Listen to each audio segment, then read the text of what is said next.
Thank you for tuning in to the best parenting show on the internet, Post Daily Dose. It's the Post. It's the Post. It's the Post. The Post Daily Dose. It's the Post. It's the Post. It's the Post. The Post Daily Dose. It's the Post. It's the Post. Hey guys, how's it going? Today is a wonderful Wednesday. This is Kristi, Saul, the co-founder of the Post+Institute, coming at you live for tonight's episode of Post Daily Dose. If you guys follow our page, you probably know that Big Papa is traveling today. So, who knows? He's driving, flying, sitting in an airport, something, taking care of what he needs to so he can get a little downtime. So, I am coming at you live. I always like to do a little book plug because this book is incredible. From Fear to Love. If you don't have this book, we have it on promotion. $7.95. $7.95. That's the shipping, the cost of the printing of the book, the shipping, the envelope. I mean, like, we just cover the cost of getting it out there to you guys with that price. And there's some great bonuses that come with it. One of the bonuses is the Audible version. And that's with Brian reading it, so that's pretty awesome. And then there's also a really great webinar or podcast, I'm not sure which, that comes with it.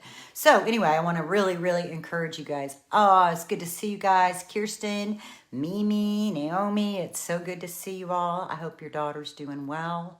Kirsten, I hope your babies are doing well. Mimi, I love you. It was great to see and chat with you in text today. You always brighten my day. So I wanted to talk to you guys a little bit about something I happen to know something about, and that is childcare. And not just childcare, but just in this light. I have this new light because, you know, I'm trying to be all high-techy, but it's like right in my eyeballs and making me have these weird circles, and I can't fix it. There we go. I'll just skip back a little bit. I think that'll help. So what I want to talk with you guys about is getting support. And when I first say that, I think about like babysitters, childcare. And I know, you know, right now, a lot of places are still locked down with COVID. And there's a lot of concern. There's also families that have been sort of, bubbling together. So they're already sharing germs to some degree. So, you know, you guys have determined a safe way to not be completely isolated. But outside of the current situation, I would rather just speak to this challenge in general. So the challenge is that when you have children who are complex, and for me, it's about medical complexity and accessibility, because a lot of people that Marley might spend time with don't necessarily have homes that are accessible to a wheelchair. And really, this was it's been a pretty big deal at different times in our lives. But here's the thing. It's just multifaceted, the reasons why you need to get support. One reason is because you need to have a break. Self-care. You need to be able to have time to go to the gym or go out and have dinner with your friends, or if you're single, maybe go on a date or just whatever it is that you need a time just to have your own private thoughts, a time to listen to whatever you want to listen to on the radio without having to argue about the music. I mean, just time. Sometimes you just need time to yourself, right? I mean, that's one very basic piece of self-care that oftentimes when you have a child with complexities of any sort, it really can be difficult to get that time. And so I want to speak about that. So one reason it's really important is for your own sanity, your own self-care, your own stress level. Managing your stress also equates to managing your overall health, because too much stress will over time take a toll on your health. And then, you know, you're chronically ill. You have fibromyalgia. You have, that's a big one that's connected directly to stress. You know, you feel depressed. You feel flat. Your fizz is gone because all of your energy, all of your thoughts are wrapped around your child because of the complexities. And the other reason is because, believe it or not, there's going to come a point where your child needs to experience that somebody else, that there is someone else in the world who loves them, who gets them, who enjoys them. You know, maybe love may be like a strong word, I don't know, but you know, just someone who gets them, someone who feels comfortable with them, that they're not so unique and so complex that there's nobody else in the world who can take care of them besides you. Think about that. Think about how difficult that would be from a child's perspective for it to feel like they're so complex or so needy that nobody else in the world is going to be able to care for them besides you. So there's another reason. So part of it is for your wellness, but the other part is also for your child's wellness. And depending, because our children, all of our children have such diverse backgrounds. You know, some of them come from having so many different placements before they came to you that they've had vast experiences of the reality that not everyone does things the same way you do. In fact, sometimes that can be part of the trauma. But then there's also some kids that they've not spent time with anybody else because the separation anxiety is so great that to go spend the night at a friend's house is traumatic. So you have to get creative about how you do this. So like in my life, you know, I worked really hard to create one or two experiences for my child just to be able to go and spend time at someone else's house, to be able to see that, you know, other people eat different things for dinner. You know, other people have different plates and different forks and different drinks than we have in our house. We have the things we buy that are in, I mean, food is always such a basic thing that people are so like curious about, right? They watch different TV shows. They hang around their house a little differently, and yet we're all the same. And it's so helpful for kids to have those experiences of being safe in various places in the world once we determine they are in fact safe places. Also, for some of our kids, it's actually better to bring the care to your home. So for the caregiver to come in. So when it became super evident, and it was so evident probably to everybody else, at least, you know, 2 years before it became evident to me because I'm a little slow on the uptake. What is going somewhere else causes a lot of anxiety and regression, right, Kristi? So that's a fact, and I'm, you know, you stated it. I think about the same time I was stating it. So I want to talk a little bit about ideas of bringing the care into your own house, and that being a really good starting point. So here's sort of the process that I have coached other parents through, and that I went through myself.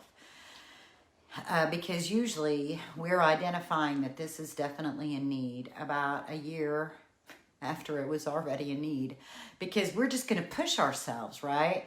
We're just going to push ourselves to meet our kids' needs because we just love them. You know, we just love them and we want what's best for them, and we know how attached they are, and we're working on attachment, we're working on relationship. And so then we get a year into the fact that, oh my God, I need a break. Like, I'm depressed. I have no fizz left. I don't want to play with them anymore. I know they really need me, but I'm so tired and despondent that I'm getting all of my ego needs met through Facebook, right? I mean, I'm just speaking real life. You know, like I got nothing left. I'm doing good to get my shower once a week. We get like that. It can become that. And at that point, we've kind of waited too long. And yet that's where we can be. You know, we're just kind of like, that's where we're at. That's okay. So the first thing we have to do is open up our energy and our heart to this idea of somebody else helping us take care of our kids or our lives. Okay, because it may be, you may realize, you may be like, wait a minute. So yes, I need help. No, my kids aren't ready for this, but I need help now. So maybe think about the things that you could hand off to somebody else. Maybe you could hand off meals. Maybe you could find somebody in your friend group, in your social media group, in a church community, in a school community, somebody who maybe actually even likes cooking, somebody that you could pay a little bit of money or trade off. You know, bartering is a great solution. So it could be that you say, look, I'm flat on food. I don't know. I'm done. I'm fried. I don't even know what to feed my family. So, but I can do laundry still. So maybe you trade out with somebody. I'll do your laundry. You cook 3 casseroles for me and I'm set. Or maybe you pay somebody. You say, I'll pay $50 a week for you to bring over food to me. Maybe it goes like that. Or maybe you do, maybe you hand off the laundry. The idea is, you know, I'm thinking about this from that post today that had like there were like 5 different memes in it. It talked about the plastic balls versus the glass balls. And you're trying to juggle all of these different things, different pieces of your work life, your social life, your marriage, your children. And you're just doing this. You know, we've been there. And the needs of your children feel so pressing. So you have to figure out a way to find, you know, hire someone to come clean your house once a week. Make that an excuse to load everybody up and go to a park where your kids can safely play and they can go get their energy out and you get to come home to your whole house being cleaned all at one time. I need to do that just because it's just like one of the best feelings for me. Now, you know, everybody's got something different that makes them have that, like, it feels like all the pieces of the puzzle are together just for this one moment. Whatever that is for you. And so that's one avenue of getting help. It may not be that we're ready yet for someone to come in and take care of our kids, but we may be ready to hand off this piece or that piece and get help so that you aren't completely drained, feeling like you are the end all be all of all the aspects of running your household. So there's that piece. And then there is the piece that having somebody else to watch your kids, your children, your child, being good for you, but also being good for them. Because this was like a big aha. And I learned it from my own child, but I found myself recently talking about the reality that our kids need to know that they are connected other than just you. And it also will help them build safe, loving, connected relationships in the future. So first, we have to just open ourselves up to the possibility. We open our heart up. We begin to just get our energy straight enough in terms of being able to allow people into our world. So I think a piece of the fact that sometimes we don't already have that support is that most likely somewhere along the way, someone led you to believe that your child was so difficult that nobody else is going to be able to understand them. And it's highly likely that someone's even convinced them, nobody else is going to understand you. You're so difficult. You have so many challenges. It's so complex taking care of you, or a teacher, or somewhere along the way. And so out of that, what we would naturally do is close off, right? We're just going to naturally be like, well, shit, I don't want anybody coming in my house, judging me, being critical of me. I'm over here busting my ass, doing the best I can. I don't want somebody coming up in here being critical. There are loving people in this world. There are people who are, you cannot, this is what I believe, it is very difficult to teach tolerance. It's easy to teach this model. It's easy to instruct them about things about taking care of your child. What's difficult is the personality of tolerance, the personality of playfulness. So You got to know what you're looking for when you're looking to find someone to come into your home. You don't necessarily want the most therapy-oriented person. You want somebody who's tolerant and who's loving and who's non-judgmental, kind of easygoing, you know, who's not going to get all twisted up and bent out of shape. You don't want somebody who's a perfectionist. You want that person to clean your house while you're gone.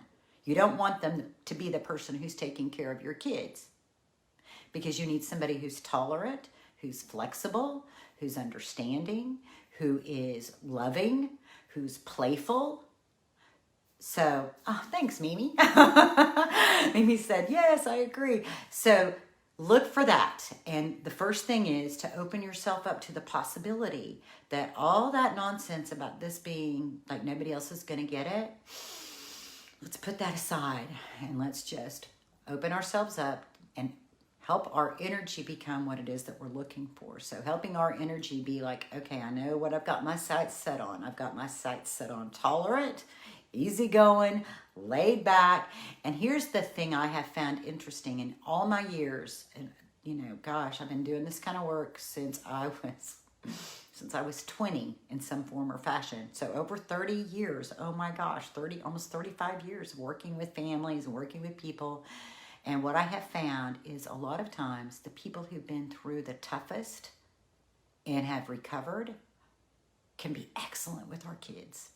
So I'm thinking about, like, in my times of doing coaching and book studies and groups, especially with foster parents, the foster parents who have been able to build relationship with their children the easiest are ones who have already been through really tough stuff. Families where I'm thinking of, in my mind right now, I'm thinking of a very specific comparison where there was a woman I did some coaching with, and she was a special education director in her school. She was extremely good at her job. She became a foster parent because she said, I always wanted to do it. You know, I always wanted to do it, and I always wanted to know what it would be like. Everybody always talks about how difficult it can be, and I just can't see how it can be that difficult. She found herself in daily conflict with her foster daughter because of taking supplements, and she ended up saying, I can't do this. I am not cut out for this. I am too rigid to do this. And then I compare that to another family that I did coaching with, and they were recovering addicts, and their kids they came in without the skills of hygiene, toileting issues, eating trash out of the trash can, all the kinds of things that you see when children have experienced neglect. And these parents were like, yeah, we get it. We can imagine exactly what that environment was like. And they were able to just lovingly address it, lovingly say, hey, honey, you don't need to eat food out of the trash. There's food in the fridge. Here, let me make you a plate. You know, to just be where, instead of having all the anxiety about that behavior, just to see it and be like, yeah, well, it is what it is. So, you know, I'm just going to redirect them to go get food out of the, well, honey, it smells like you probably didn't wipe your bum. Here, let's go get some wipes. Do you need some help? You know, just to have that, it's just not that big a deal. This is what it is, and we're going to work through it kind of heart. That's what you're looking for when you're looking for people to care for your children. So you can teach this model easier than you can teach tolerance. You can't really teach a personality. So you open yourself up to this energy. You open yourself up to the fact that there is going to be somebody out there who really gets your kid. There's going to be somebody out there who digs the heck out of them, who thinks they're quirky and they're funny and they're energetic, and they're going to be just the perfect person to be able to do 2 to 3 hours whenever you need it. And so you start with that. And so then you're going to meet this person, or you're going to find them through social media, or you find them maybe through Angie's List, and you might do a background check. You know, you can do background checks online. It doesn't have to be, it's not going to be like a full FBI background check, but you know, you might want to do that. And so then the next piece of the process is you invite them into your house while you're home. So you invite them to dinner.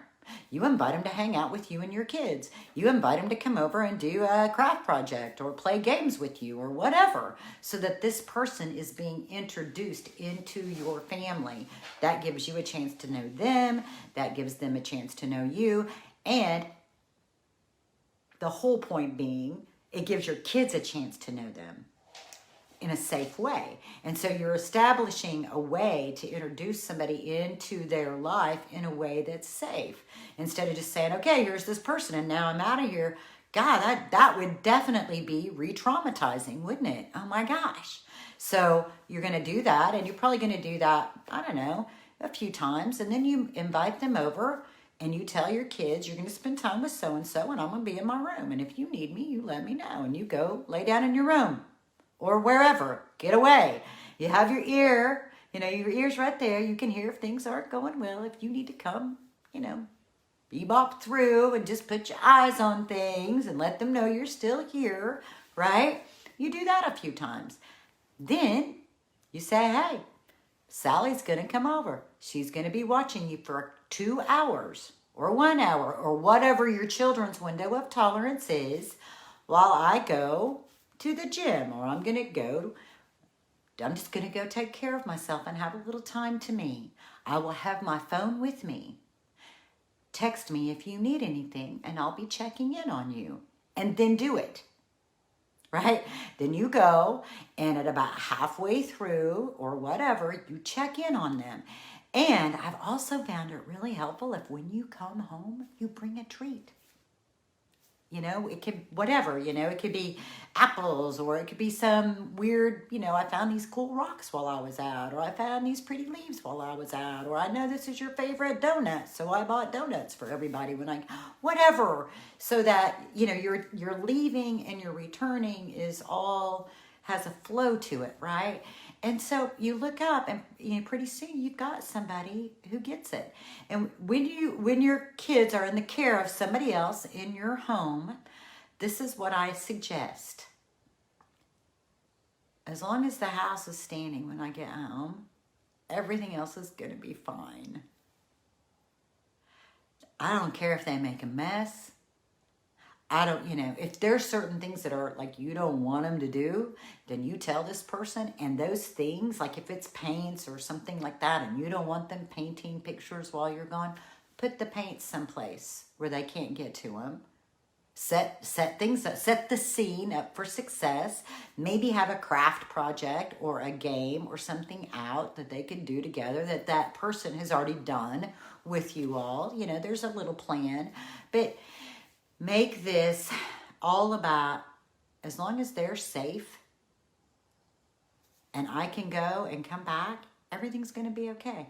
This isn't about, I want you to make sure they have their homework done. I want to make sure they eat certain foods. If those certain foods are what's important to you, have them out and don't have the other things around. If certain activities are what you want them to focus on, have them out. But don't create such a rigid structure that it's destined to fail. It's 2 hours. This is about, I'll tell you what, once I had 2 hours a day, just to breathe and not have to worry about whether someone was being fed, whether someone was peeing in the floor, just 2 hours of nothing but peace and quiet and my own thoughts. The shift that created in my home was incredible. It's amazing. It was life-giving, and it also gave life to my child because, it can be smothering.